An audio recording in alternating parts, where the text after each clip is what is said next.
Well, welcome back to Mr. Obsoletes Vintage Homesteading. Today we're going to finally be able to start burning our stumps. And we'd have done this earlier, but we had a dry spell after the burn ban went off, so it was nice and wet last night. So we'll get started with it.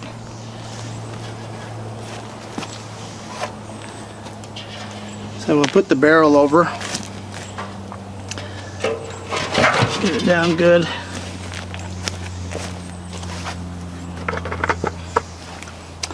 And we'll dump our charcoal in, and the charcoal we use is big hunks like this. So we're going to put this in around the perimeter, about halfway up the stump.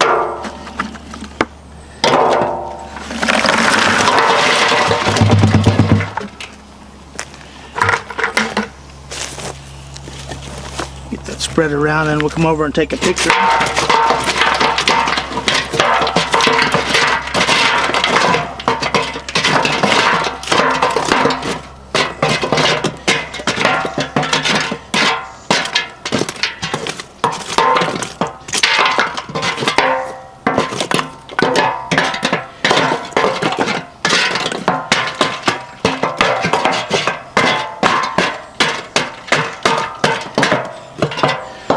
Okay, well, we'll come over and take a picture down in the barrel and show how it's laid out.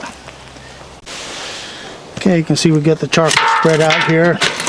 Looks like it's about halfway up the side of the stump here. So the next thing we'll do, we're going to put it in pieces like this around the perimeter. So we'll get that done and come back and take a picture of that.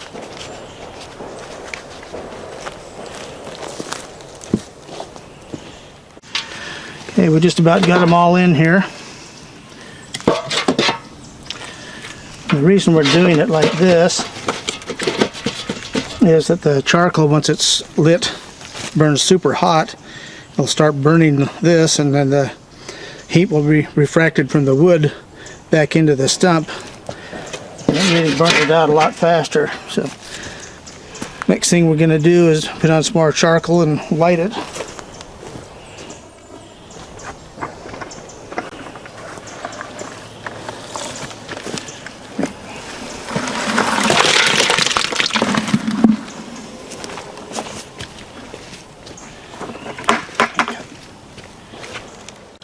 Okay, we're ready to light this. Get some paper here.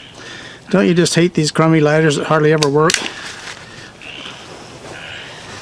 Let's use something good. Let's use an Autocar truck Zippo. See how nice that lights?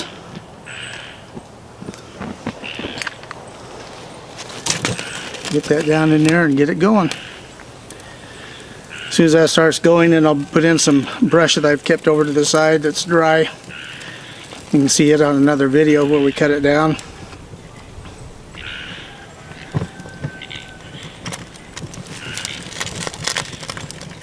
Okay, well, it started.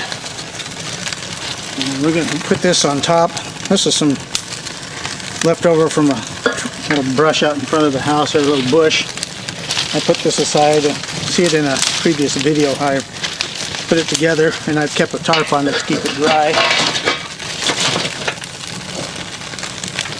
It'll start burning real quick here.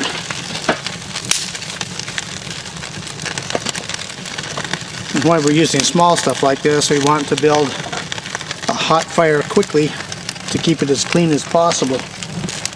So many people have such dirty fires.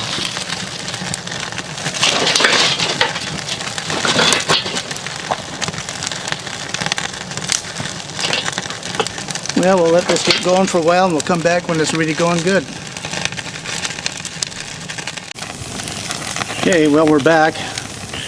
Less than 2 minutes in, we've got a really clean fire, almost no smoke. So what we'll do is we'll continue putting in small and medium-sized stuff like this. Get it nice, keep it really nice and hot.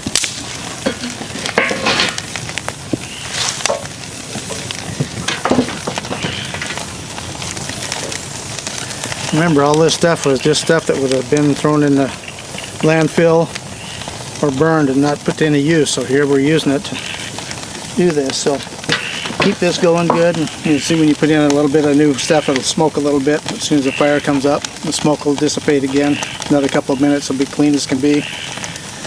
Once this burns down a little bit, I'll put in some more charcoal on the top, and then I'll put the lid on. So we'll be back later with more.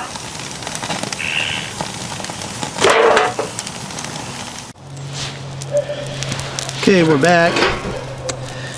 You can see down in there what a nice hot fire we got and how clean it is.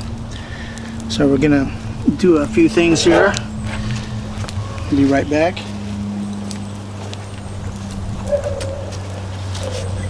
It's important. Open it up down here. Let the air in so it has a nice hot draft coming up from the bottom. You can see the fire instantly goes completely clean with no smoke. Get some of that wood out of there burning, but when it's down that low, we'll start putting in some more wood. We already split these, but I split sizes like this in half so we got a big surface area. Here again, we'll start putting them around the side.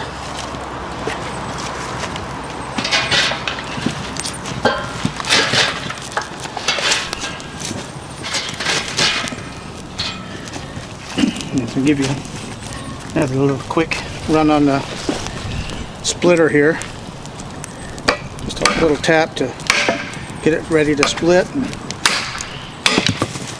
just like that.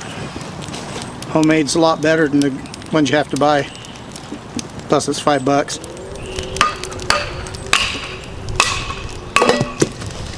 So anyway, I'm gonna get this stuff all back in here and get it going good again. And whenever you first start putting wood back in, it'll smoke briefly till it gets up to temperature. And I think one thing I'm going to do on this barrel, I'm going to drill some holes around the bottom to increase the draft on it and make it burn a little bit better. And then once we get this filled up, we'll put the top back up like this to limit the draft and keep the sparks out although the ground is totally wet. So we'll be back tomorrow with more interesting video, hopefully. Remember, vintage is better. Well, we're back. This is day 2, burned overnight. Take a look here and see down in here. The stump is burnt down pretty darn good. Still got some nice hot coals. So what I'm going to do now is make some holes through the bottom here so I can have a nice draft here.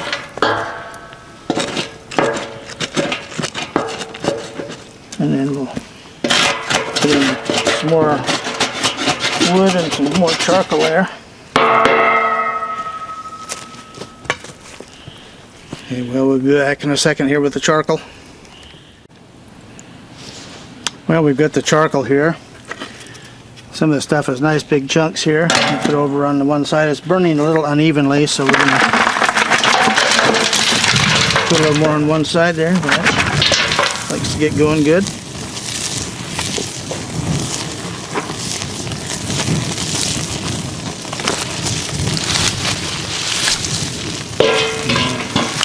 Fill it up with the wood again. Nice dry stuff here. I say use everything you have. Every little bit counts. So we'll be back a little later and see how it's coming. Well, we're back.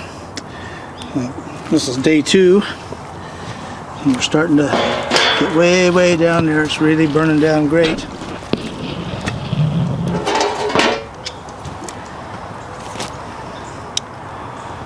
There's good hot coals, and you can see around the perimeter there that's open, so we got a good draft and stuff. And over here, this is the last of the wood we have out of those 2 piles.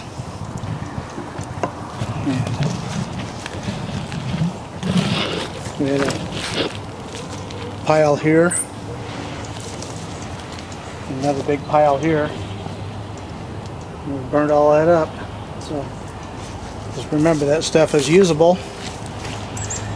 And we'll go ahead and put this in, and then we're going to throw in the last of our big chunks of charcoal here to get it going. So we'll be back tomorrow and we'll see how totally burned out it is, and we'll see then. Well, we're back for day 3 of our stump burn, so see how we're doing here.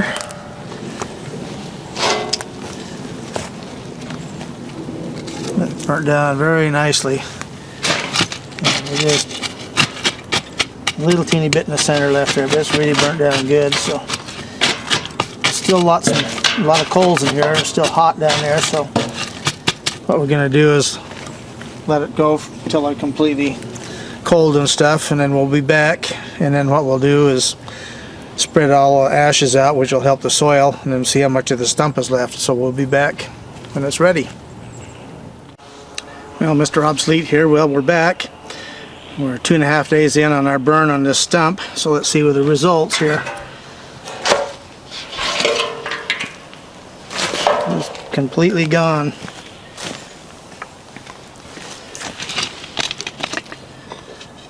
My old broken drill bit there.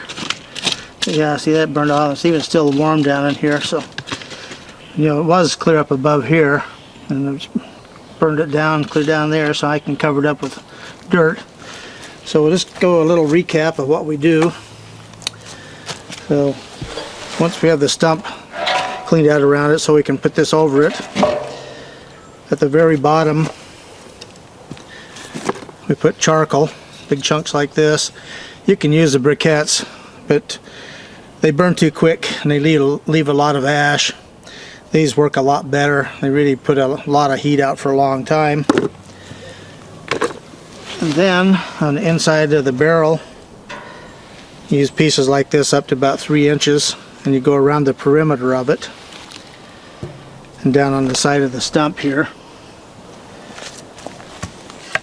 And then on top of that, we'll put in small stuff to get the fire going with this. Once that's burning, we'll move on to bigger stuff like this on the top of it. So you can see how well it works.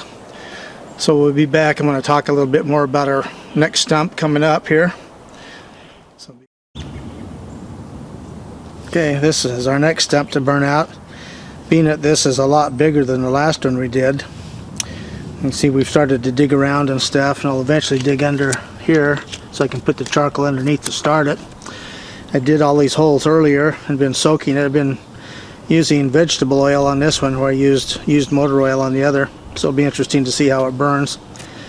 And here's the barrel we're going to be using, a 55-gallon drum, and made these extensions up here.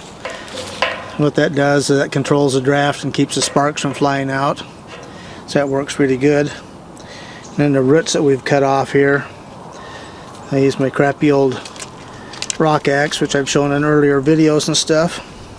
So anyway, just remember, vintage is best, and here's a good example.